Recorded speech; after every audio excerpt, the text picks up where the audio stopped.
Fala galera, bom dia, boa tarde, boa noite, tudo bom com vocês? Está começando mais um episódio aqui no Arete Jus. E hoje nosso convidado especial é a Lei 12.850, que define organização criminosa e dispõe sobre a investigação criminal, os meios de prova, de obtenção de prova, infrações penais correlatas e procedimento criminal. Mas antes de começarmos, deixe aquele like e se inscreva no canal. Vamos lá? Capítulo 1 da Organização Criminosa. Artigo 1º. Esta lei define a organização criminosa e dispõe sobre a investigação criminal, os meios de obtenção de prova, infrações penais correlatas e o procedimento criminal a ser aplicado. Parágrafo 1º. Considera-se organização criminosa a associação de quatro ou mais pessoas estruturalmente ordenada e caracterizada pela divisão de tarefas, ainda que informalmente, com o objetivo de obter, direta ou indiretamente, vantagem de qualquer natureza, mediante a prática de infrações penais, cujas penas máximas sejam superiores a 4 anos ou que sejam de caráter transnacional. Parágrafo 2º. Esta lei se aplica também, inciso 1, às infrações penais previstas em tratado ou convenção internacional quando, iniciada a execução no país, o resultado tenha ou devesse ter ocorrido no estrangeiro ou reciprocamente. Inciso 2. As organizações terroristas, entendidas como aquelas voltadas para a prática dos atos de terrorismo legalmente definidos. Artigo 2º. Promover, constituir, financiar ou integrar pessoalmente ou por interposta pessoa organização criminosa. Pena: reclusão de 3 a 8 anos e multa, sem prejuízo das penas correspondentes às demais infrações penais praticadas. Parágrafo 1º. Nas mesmas penas incorre quem impede ou de qualquer forma embaraça a investigação de infração penal que envolva organização criminosa. Parágrafo 2º. As penas aumentam-se até a metade se na atuação da organização criminosa houver emprego de arma de fogo. Parágrafo 3º. A pena é agravada para quem exerce o comando, individual ou coletivo, da organização criminosa, ainda que não pratique pessoalmente atos de execução. Parágrafo 4º. A pena é aumentada de 1/6 a 2/3. Inciso 1, se há participação de criança ou adolescente. Inciso 2, se há concurso de funcionário público, valendo-se a organização criminosa dessa condição para a prática de infração penal. Inciso 3, se o produto ou proveito da infração penal destinar-se no todo ou em parte ao exterior. Inciso 4, se a organização criminosa mantém conexão com as outras organizações criminosas independentes. Inciso 5, se as circunstâncias do fato evidenciarem a transnacionalidade da organização. Parágrafo 5º. Se houver indícios suficientes de que o funcionário público integra a organização criminosa, poderá o juiz determinar seu afastamento cautelar do cargo, emprego ou função, sem prejuízo da remuneração, quando a medida se fizer necessária à investigação ou instrução processual. Parágrafo 6º. A condenação com trânsito em julgado acarretará ao funcionário público a perda do cargo, função, emprego ou mandato eletivo e a interdição para exercício de função ou cargo público, pelo prazo de 8 anos subsequentes ao cumprimento da pena. Parágrafo 7º. Se houver indícios de participação de policial nos crimes de que trata esta lei, a Corregedoria de Polícia instaurará inquérito policial e comunicará ao Ministério Público, que designará membro para acompanhar o feito até a sua conclusão. Parágrafo 8º. As lideranças de organizações criminosas armadas ou que tenham armas à disposição deverão iniciar o cumprimento da pena em estabelecimentos penais de segurança máxima. Parágrafo 9º.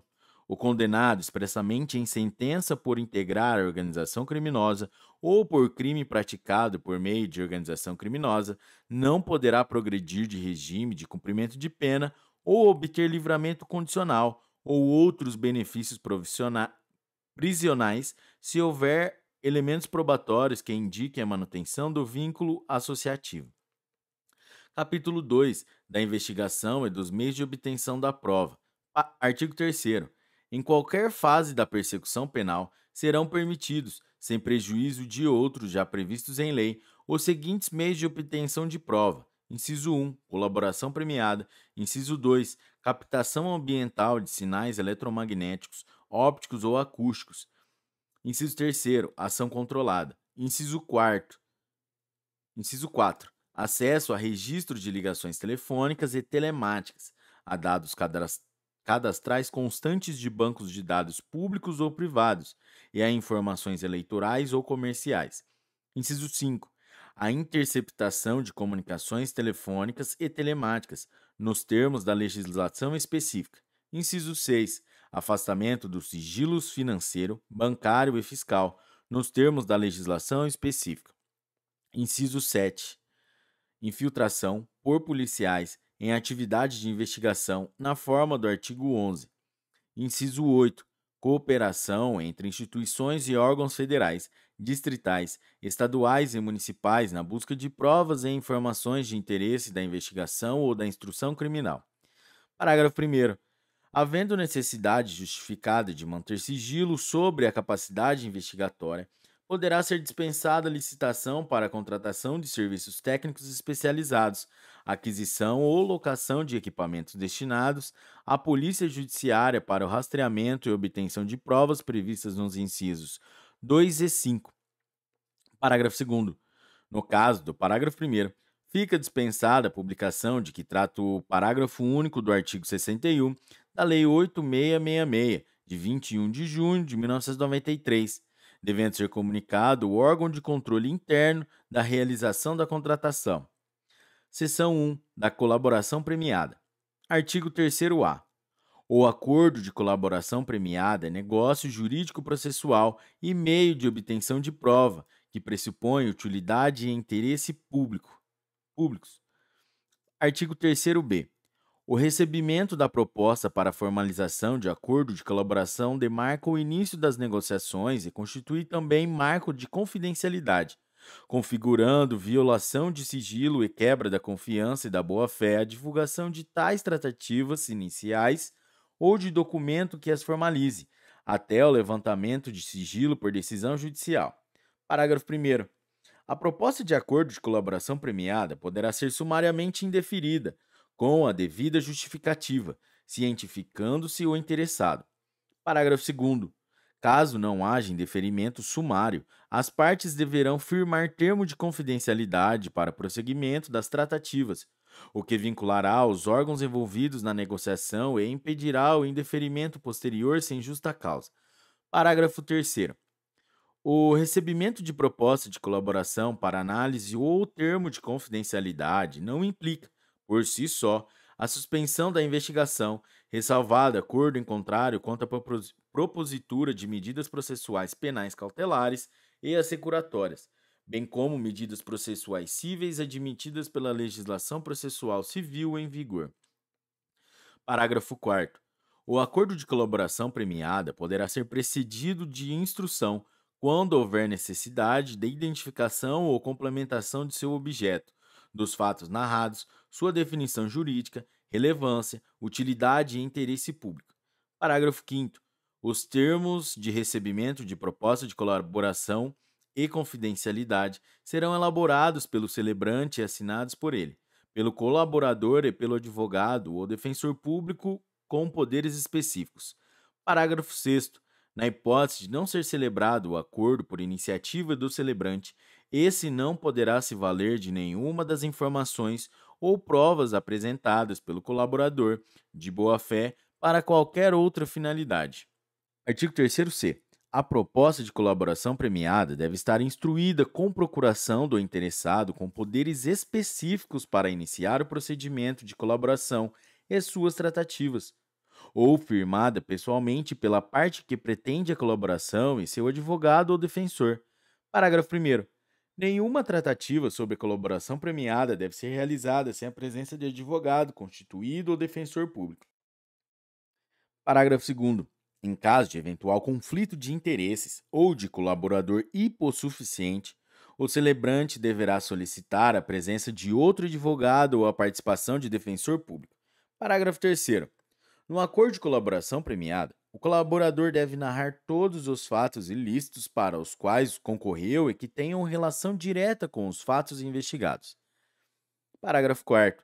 Incumbe à defesa instruir a proposta de colaboração e os anexos com os fatos adequadamente descritos, com todas as suas circunstâncias, indicando as provas e os elementos de corroboração. Artigo 4º. O juiz poderá, a requerimento das partes, conceder o perdão judicial, reduzir em até 2/3 a pena privativa de liberdade ou substituí-la por restritiva de direitos daquele que tenha colaborado efetiva e voluntariamente com a investigação e com o processo criminal, desde que dessa colaboração advenha um ou mais dos seguintes resultados. Inciso 1. A identificação dos demais coautores e partícipes da organização criminosa e das infrações penais por eles praticadas. Inciso 2. A revelação da estrutura hierárquica e da divisão de tarefas da organização criminosa. Inciso 2. A prevenção de infrações penais decorrentes das atividades da organização criminosa. Inciso 4. A recuperação total ou parcial do produto ou do proveito das infrações penais praticadas pela organização criminosa. Inciso 5. A localização de eventual vítima com a sua integridade física preservada. Parágrafo 1º. Em qualquer caso, a concessão do benefício levará em conta a personalidade do colaborador, a natureza, as circunstâncias, a gravidade e a repercussão social do fato criminoso e a eficácia da colaboração. Parágrafo 2º. Considerando a relevância da colaboração prestada, o Ministério Público, a qualquer tempo, e o delegado de polícia, nos autos de inquérito policial, com a manifestação do Ministério Público, poderão requerer ou representar ao juiz pela concessão de perdão judicial ao colaborador, ainda que esse benefício não tenha sido previsto na proposta inicial, aplicando-se, no que couber, o artigo 28 do Decreto-Lei 3.689, de 3 de outubro de 1941, Código de Processo Penal. Parágrafo 3º. O prazo para oferecimento de denúncia ou processo relativos ao colaborador poderá ser suspenso por até 6 meses, prorrogáveis por igual período, até que sejam cumpridas as medidas de colaboração, suspendendo-se o respectivo prazo prescricional. Parágrafo 4º. As mesmas hipóteses do caput deste artigo, o Ministério Público poderá deixar de oferecer denúncia se a proposta de acordo de colaboração referir-se à infração de cuja existência não tenha prévio conhecimento e o colaborador. Inciso 1. Não for o líder da organização criminosa. Inciso 2. For o primeiro a prestar a efetiva colaboração nos termos deste artigo. Parágrafo 4º-A. Considera-se existente o conhecimento prévio da infração quando o Ministério Público ou a autoridade policial competente tem instaurado inquérito ou procedimento investigatório para apuração dos fatos apresentados pelo colaborador. Parágrafo 5º. Se a colaboração for posterior à sentença, a pena poderá ser reduzida até a metade ou será admitida progressão de regime, ainda que ausentes os requisitos objetivos. Parágrafo 6º. O juiz não participará das negociações realizadas entre as partes para formalização do acordo de colaboração, que ocorrerá entre o delegado de polícia, o investigado e o defensor, com a manifestação do Ministério Público, ou, conforme o caso, entre o Ministério Público e o investigado, ou o acusado e seu defensor. Parágrafo 7º. Realizado o acordo na forma do parágrafo 6º deste artigo, serão remetidos ao juiz, para análise, o respectivo termo, as declarações do colaborador e cópia de investigação, devendo o juiz ouvir sigilosamente o colaborador, acompanhado de seu defensor, oportunidade em que analisará os seguintes aspectos na homologação. Inciso 1. Regularidade e legalidade. Inciso 2. Adequação dos benefícios pactuados àqueles previstos no caput e nos parágrafos 4º e 5º deste artigo, sendo nulas as cláusulas que violem o critério de definição do regime inicial de cumprimento de pena, do artigo 33 do Decreto-Lei nº 2.848, de 7 de dezembro de 1940, o Código Penal, as regras de cada um dos regimes previstos no Código Penal e na Lei 7.210, de 11 de julho de 1984, Lei de Execução Penal, e os requisitos de progressão de regime não abrangidos pelo parágrafo 5º deste artigo. Inciso 3. Adequação dos resultados da colaboração aos resultados mínimos exigidos nos incisos 1, 2, 3, 4 e 5 do caput deste artigo. Inciso 4. Voluntariedade da manifestação de vontade, especialmente nos casos em que o colaborador está ou esteve sob efeito de medidas cautelares. Parágrafo 7º-A.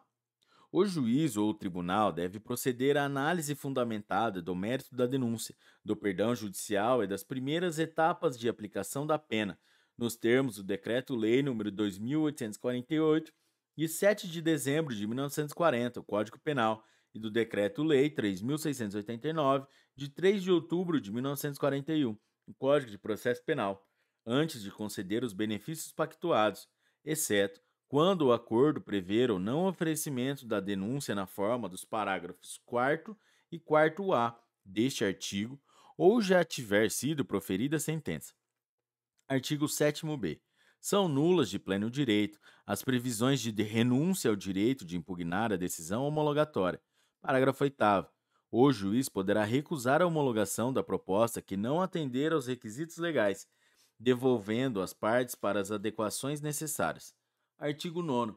Depois de homologado o acordo, o colaborador poderá sempre, acompanhado pelo seu defensor, ser ouvido pelo membro do Ministério Público ou pelo delegado de polícia responsável pelas investigações. Parágrafo 10. As partes podem retratar-se da proposta, caso em que as provas autoincriminatórias produzidas pelo colaborador não poderão ser utilizadas exclusivamente em seu desfavor. Parágrafo 10-A. Em todas as fases do processo, deve-se garantir ao réu delatado a oportunidade de manifestar-se após o decurso do prazo concedido ao réu que o delatou. Parágrafo 11. A sentença apreciará os termos de acordo homologado e sua eficácia. Parágrafo 12. Ainda que beneficiado por perdão judicial ou não denunciado, o colaborador poderá ser ouvido em juízo a requerimento das partes ou por iniciativa da autoridade judicial. Parágrafo 13. O registro das tratativas e dos atos de colaboração deverá ser feito pelos meios ou recursos de gravação magnética, estenotipia, digital ou técnica similar, inclusive audiovisual, destinados a obter maior fidelidade das informações, garantindo-se a disponibilização de cópia do material ao colaborador. Parágrafo 14. Nos depoimentos que prestar, o colaborador renunciará, na presença do seu defensor, ao direito ao silêncio e estará sujeito a compromisso legal de dizer a verdade. Parágrafo 15. Em todos os atos de negociação, confirmação e execução da colaboração, o colaborador deverá estar assistido por defensor. Artigo 16. Nenhuma das seguintes medidas será decretada ou proferida com fundamento apenas nas declarações do colaborador. Inciso 1. Medidas cautelares reais ou pessoais. Inciso 2. Recebimento de denúncia ou queixa-crime. Inciso 3. Sentença condenatória. Parágrafo 17. O acordo homologado poderá ser rescindido em caso de omissão dolosa sobre os fatos objeto da colaboração. Parágrafo 18.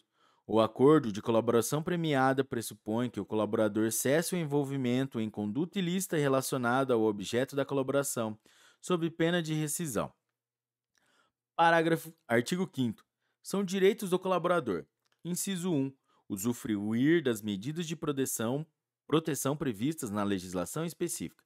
Inciso 2. Ter nome, qualificação, imagem e demais informações pessoais preservados. Inciso 3. Ser conduzido, em juízo, separadamente dos demais coautores e partícipes. Inciso 4. Participar das audiências sem contato visual com os outros acusados. Inciso 5. Não ter sua identidade revelada pelos meios de comunicação, nem ser fotografado ou filmado sem sua prévia autorização por escrito. Inciso 6. Cumprir pena ou prisão cautelar em estabelecimento penal diverso dos demais corréus ou condenados. Artigo 6º. O termo de acordo da colaboração premiada deverá ser feito por escrito e conter. Inciso 1. O relato da colaboração e seus possíveis resultados. Inciso 2. As condições da proposta do Ministério Público ou do delegado de polícia. Inciso 3. A declaração de aceitação do colaborador e de seu defensor. Inciso 4. As assinaturas do representante do Ministério Público ou do delegado de polícia, do colaborador e de seu defensor. Inciso 5. A especificação das medidas de proteção ao colaborador e sua família, quando necessário. Artigo 7º. O pedido de homologação do acordo será sigilosamente distribuído, contendo apenas informações que não possam identificar o colaborador e seu objeto. Parágrafo primeiro. As informações pormenorizadas à colaboração serão dirigidas diretamente ao juiz a que recair a distribuição, que decidirá no prazo de 48 horas. Parágrafo segundo. O acesso aos autos será restrito ao juiz, ao Ministério Público e ao delegado de polícia, como forma de garantir o êxito das investigações, assegurando-se ao defensor, no interesse do representado, amplo acesso aos elementos de prova que digam respeito ao exercício do direito de defesa, devidamente precedido de autorização judicial, ressalvados os referentes às diligências em andamento. Parágrafo terceiro. O acordo de colaboração premiada e os depoimentos do colaborador serão mantidos em sigilo até o recebimento da denúncia ou da queixa-crime, sendo vedado ao magistrado decidir por sua publicidade ou em qualquer hipótese. Seção 2 da ação controlada. Artigo 8º. Consiste a ação controlada em retardar a intervenção policial ou administrativa relativa à ação praticada por organização criminosa ou a ela vinculada, desde que mantida sob observação e acompanhamento para que a medida legal se concretize no momento mais eficaz a formação de provas e obtenção de informações. Parágrafo primeiro. O retardamento da intervenção policial ou administrativa será previamente comunicado ao juiz competente que, se for o caso, estabelecerá os seus limites e comunicará ao Ministério Público. Parágrafo segundo. A comunicação será sigilosamente distribuída de forma a não conter informações que possam indicar a operação a ser efetuada. Parágrafo terceiro. Até o encerramento da diligência, o acesso aos autos será restrito ao juiz, ao Ministério Público e ao delegado de polícia, como forma de garantir o êxito das investigações. Parágrafo 4º. Ao término da diligência, elaborar-se-á auto circunstanciado acerca da ação controlada. Artigo 9º. Se a ação controlada envolver transposição de fronteiras, o retardamento da intervenção policial ou administrativa somente poderá ocorrer com a cooperação das autoridades dos países que figurem como provável itinerário ou destino do investigado, de modo a reduzir os riscos de fuga e extravio do produto, objeto, instrumento ou proveito do crime. Seção 3 da infiltração de agentes. Artigo 10. A infiltração de agentes de polícia em tarefas de investigação, representada pelo delegado de polícia ou requerida pelo Ministério Público, após manifestação técnica do delegado de polícia quando solicitada no curso de inquérito policial, será precedida de circunstanciada, motivada e sigilosa autorização judicial que estabelecerá seus limites. Parágrafo 1º. Na hipótese de representação do delegado de polícia, o juiz competente, antes de decidir, ouvirá o Ministério Público. Parágrafo 2º. Será admitida a infiltração se houver indícios de infração penal de que trata o artigo 1º e se a prova não puder ser produzida por outros meios disponíveis. Parágrafo 3º. A infiltração será autorizada pelo prazo de 6 meses, sem prejuízo de eventuais renovações, desde que comprovada sua necessidade. Parágrafo 4º. Fim do prazo previsto no parágrafo 3º, o relatório circunstanciado será apresentado ao juiz competente, que imediatamente cientificará ao Ministério Público. Parágrafo 5º. No curso do inquérito policial, o delegado de polícia poderá determinar aos seus agentes e o Ministério Público poderá requisitar, a qualquer tempo, relatório da atividade de infiltração. Artigo 10-A.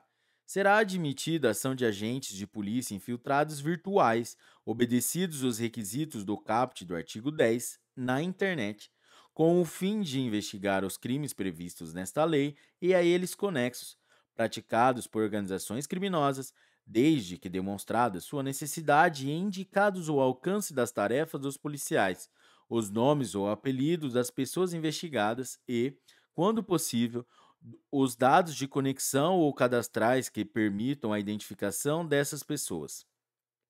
Parágrafo 1º. Para efeitos do disposto nesta lei, consideram-se, inciso 1, dados de conexão, informações referentes à hora, data, início, término, duração, endereço de protocolo de internet, IP, utilizado e terminal de origem da conexão. Inciso 2. Dados cadastrais. Informações referentes a nome e endereço de assinante ou de usuário registrado ou autenticado para conexão a quem endereço de IP. Identificação do usuário ou do código de acesso tenha sido atribuído no momento da conexão. Parágrafo 2º. Na hipótese de representação do delegado de polícia, o juiz competente, antes de decidir, ouvirá o Ministério Público. Parágrafo 3º. Será admitida a infiltração se houver indícios de infração penal de que trata o artigo 1º desta lei e se as provas não puderem ser reproduzidas por outros meios disponíveis. Parágrafo 4º. A infiltração será autorizada pelo prazo de 6 meses, sem prejuízo de eventuais renovações, mediante ordem judicial fundamentada e desde que o total não exceda a 720 dias e seja comprovada sua necessidade. Parágrafo 5º. Findo o prazo previsto no parágrafo 4º deste artigo, o relatório circunstanciado, juntamente com todos os atos eletrônicos praticados durante a operação, deverão ser registrados, gravados, armazenados e apresentados ao juiz competente, que imediatamente cientificará ao Ministério Público. Parágrafo 6º. No curso do inquérito policial, o delegado de polícia poderá determinar aos seus agentes e ao Ministério Público e o juiz competente poderão requisitar, a qualquer tempo, relatório da atividade de infiltração. Parágrafo 7º. É nula a prova obtida sem a observância do disposto neste artigo. Artigo 10b. As informações da operação de infiltração serão encaminhadas diretamente ao juiz responsável pela autorização da medida, que zelará por seu sigilo. Parágrafo único. Antes da conclusão da operação, o acesso aos autos será reservado ao juiz, ao Ministério Público e ao delegado de polícia responsável pela operação, com o objetivo de garantir o sigilo das investigações. Artigo 10c. Não comete crime o policial que oculta sua identidade para, por meio da internet, colher indícios de autoria e materialidade dos crimes previstos no artigo 1º desta lei. Parágrafo único. O agente policial infiltrado que deixar de observar a estrita finalidade da investigação responderá pelos excessos praticados. Artigo 10c. Concluída a investigação, todos os atos eletrônicos praticados durante a operação deverão ser registrados, gravados, armazenados e encaminhados ao juiz e ao Ministério Público, juntamente com o relatório circunstanciado. Parágrafo único. Os atos eletrônicos registrados citados no caput deste artigo serão reunidos em autos apartados e apensados ao processo criminal, juntamente com o inquérito policial, assegurando-se a preservação da identidade do agente policial infiltrado e a intimidade dos envolvidos. Artigo 11. O requerimento do Ministério Público ou a representação do delegado de polícia para infiltração de agentes conterão a demonstração da necessidade da medida, o alcance das tarefas dos agentes e, quando possível, os nomes ou apelidos das pessoas investigadas e o local da infiltração. Parágrafo único. Os órgãos de registro e cadastro público poderão incluir nos bancos de dados próprios, mediante procedimento sigiloso e requisição da autoridade judicial, as informações necessárias à efetividade da identidade fictícia criada, nos termos de infiltração de agentes na internet. Artigo 12. O pedido de infiltração será sigilosamente distribuído, de forma a não conter informações que possam indicar a operação a ser efetivada ou indicar o agente que será infiltrado. Parágrafo 1º.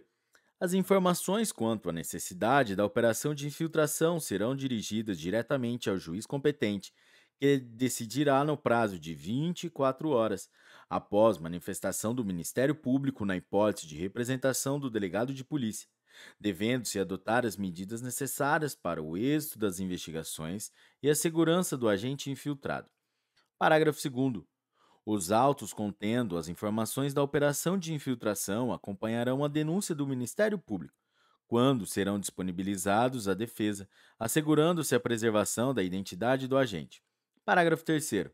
Havendo indícios seguros de que o agente infiltrado sofre risco iminente, a operação será sustada mediante requisição do Ministério Público ou pelo delegado de polícia, dando-se imediata ciência ao Ministério Público e à autoridade judicial. Artigo 13. O agente que não guardar, em sua atuação, a devida proporcionalidade com a finalidade da investigação, responderá pelos excessos praticados. Parágrafo único. Não é punível, no âmbito da infiltração, a prática de crime pelo agente infiltrado no curso da investigação, quando inexigível conduta diversa. Artigo 14. São direitos do agente. Inciso 1. Recusar ou fazer cessar a atuação infiltrada. Inciso 2. Ter sua identidade alterada, aplicando-se no que couber o disposto no artigo 9º da Lei 9.807, de 13 de julho de 1999, bem como usufruir das medidas de proteção a testemunhas. Inciso 3. Ter seu nome, sua qualificação, sua imagem, sua voz e demais informações pessoais preservadas durante a investigação e processo criminal, salvo se houver decisão judicial em contrário. Inciso 4. Não ter sua identidade revelada, nem ser fotografado ou filmado pelos meios de comunicação sem sua prévia autorização por escrito. Seção 4. Do acesso a registros, dados cadastrais, documentos e informações. Artigo 15. O delegado de polícia e o Ministério Público terão acesso, independentemente de autorização judicial, apenas aos dados cadastrais do investigado que informem exclusivamente a qualificação pessoal, a filiação e o endereço mantidos pela Justiça Eleitoral, empresas telefônicas, instituições financeiras, provedores de internet e administradores de cartão de crédito. Artigo 16. As empresas de transporte possibilitarão, pelo prazo de 5 anos, acesso direto e permanente do juiz, do Ministério Público ou do delegado de polícia aos bancos de dados de reservas e registro de viagens. Artigo 17. As concessionárias de telefonia fixa ou móvel manterão, pelo prazo de 5 anos, à disposição das autoridades mencionadas no artigo 15, registros de identificação dos números dos terminais de origem e de destino das ligações telefônicas internacionais, interurbanas e locais. Seção 5. Dos crimes ocorridos na investigação e na obtenção da prova. Artigo 18. Revelar a identidade, fotografar ou filmar o colaborador, sem sua prévia autorização por escrito. Pena: reclusão de 1 a 3 anos e multa. Artigo 19. Imputar falsamente, sob pretexto de colaboração com a justiça, a prática de infração penal à pessoa que sabe ser inocente, ou revelar informações sobre a estrutura de organização criminosa que sabe inverídicas. Pena: inclusão de 1 a 4 anos e multa. Artigo 20.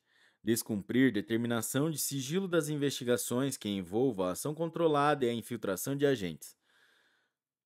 Pena: reclusão de 1 a 4 anos e multa. Artigo 21. Recusar ou omitir dados cadastrais, registros, documentos e informações requisitadas pelo juiz, Ministério Público ou delegado de polícia, no curso de investigação ou do processo. Pena: reclusão de 6 meses a 2 anos e multa. Parágrafo único. Na mesma pena incorre quem, de forma indevida, se apossa, propala, divulga ou faz uso dos dados cadastrais de que trata esta lei. Capítulo 3. Disposições finais. Artigo 22. Os crimes previstos nesta lei e as infrações penais conexas serão apurados mediante procedimento ordinário, previsto no Decreto-Lei 3.689, de 3 de outubro de 1941, Código de Processo Penal, observado o disposto no parágrafo único deste artigo. Parágrafo único. A instrução criminal deverá ser encerrada em prazo razoável, o qual não poderá exceder a 120 dias, quando o réu estiver preso, prorrogáveis em até igual período por decisão fundamentada, devidamente motivada pela complexidade da causa ou por fato procrastinatório atribuível ao réu. Artigo 23. O sigilo da investigação poderá ser decretado pela autoridade judicial competente para a garantia da celeridade e da eficácia das diligências investigatórias, assegurando-se ao defensor, no interesse do representado, amplo acesso aos elementos de prova que diga respeito ao exercício do direito de defesa, devidamente precedido de autorização judicial, ressalvados referentes às diligências em andamento. Parágrafo único. Determinado o depoimento do investigado, seu defensor terá assegurada a prévia vista dos autos, ainda que classificados como sigilosos, no prazo mínimo de 3 dias que antecedem o ato, podendo ser ampliado a critério da autoridade responsável pela investigação. Artigo 24. O artigo 288 do Decreto-Lei 2.848, de 7 de dezembro de 1940, Código Penal, passa a vigorar com a seguinte redação: associação criminosa. Artigo 288. Associarem três ou mais pessoas para o fim específico de cometer crimes. Pena, reclusão de 1 a 3 anos. Parágrafo único. A pena aumenta-se até metade se a associação é armada ou se houver a participação de criança ou adolescente. Artigo 25. O artigo 342 do Decreto-Lei nº 2.848, de 7 de dezembro de 1940, o Código Penal, passa a vigorar com a seguinte redação: artigo 342, pena, reclusão de 2 a 4 anos e multa. Artigo 26. Revoga-se a Lei 9.034, de 3 de maio de 1995. Artigo 27. Esta lei entra em vigor após decorridos 45 dias de sua publicação oficial. Galera, é isso aí. Esse foi o último episódio da Lei 12.850. Se você chegou até aqui, meus parabéns. E não se esqueça de deixar seu like, compartilhar esse vídeo e se inscrever no canal. Até a próxima. Um forte abraço. Bons estudos.